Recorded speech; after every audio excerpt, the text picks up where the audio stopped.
Hey yo, what's up mga dogs?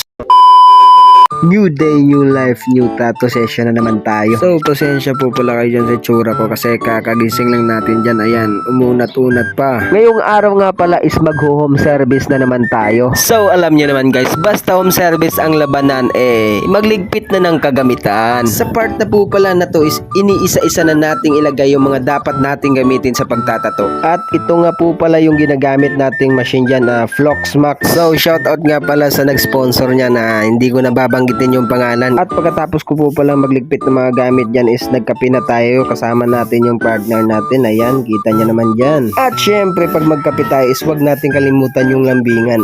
Kita niya naman kung gaano kalambing yan. At pagkatapos ko po palang maligo dyan is agad-agad na tayong umalis kasi magpapaprint pa tayo ng design natin. So dito nga po pala tayo nagpapaprint kay Kuya John Nimad. Sa mga gusto po palang magpaprint dyan, magpagawa ng ID at magpalaminate ng mga picture is kontakin nyo lang yung Facebook niya. Located po pala yan sa Zone 1, katabi ng Zia Corporation. So papunta na po pala tayo sa pupuntahan natin. Nakasakay na ako sa bus dyan. So nag-commute lang po pala tayo dyan kasi wala po tayong motor na gagamitin. So dumating na po pala tayo sa destination natin. So shoutout nga pala sa sumundo sa akin, si Emedes.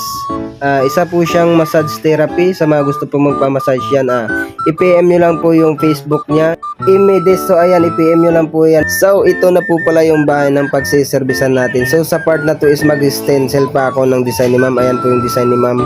At syempre dinali-dali nating in-stencil yung design ni ma'am dyan.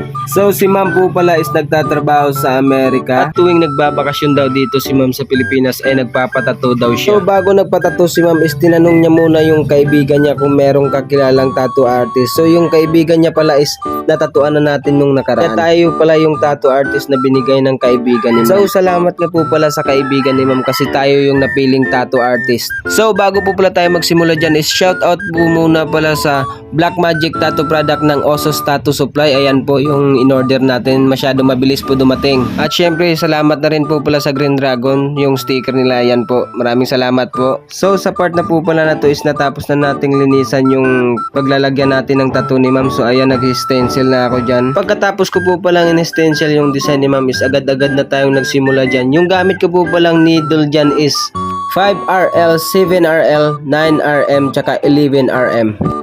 Sa part na po pala na to is medyo nangangalahati na tayo dyan. So pasensya na po pala kayo dyan sa camera natin kasi wala po tayong magbibideo dyan Kaya yan yung kalabasan nung video. So pagkatapos po pala natin mag dark shade at lining dyan. So nagsimula na tayo sa kulay. Yung inuno ko po palang kulay dyan is kulay red.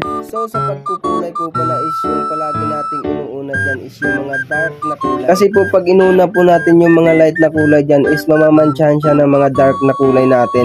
So sa mga baguang tattoo artist po dyan na katulad ko, so wag po natin kalimutan palagi na mag-practice. At syempre salamat nga pala sa mga naunang artist sa pagbibigay ng mga tips sa mga baguang katulad kong tattoo artist. At syempre bago ko po pala matapos tong video na to, shoutout po pala sa mga tropa kong tattoo artist dyan, Paco Buktala ng Sikihor at Cloud J. Bailo ng Valladolid at Warren Magallanes ng Valladolid. Shoutout po sa inyo mga tropa. Salamat po sa suporta nyo. Sa part na po pala na to is nag-highlights na tayo dyan, nagkukulay puti na tayo dyan kasi medyo nasasaktan na po si ma'am. Kaya tingnan nyo po yung paa niya, ayan po. Pero kahit nasasaktan na po dyan si ma'am is sabi niya sa akin is kaya niya naman po daw yung sakit. Kaya wag na po natin patagalin yan, kaya ito na po yung final result natin.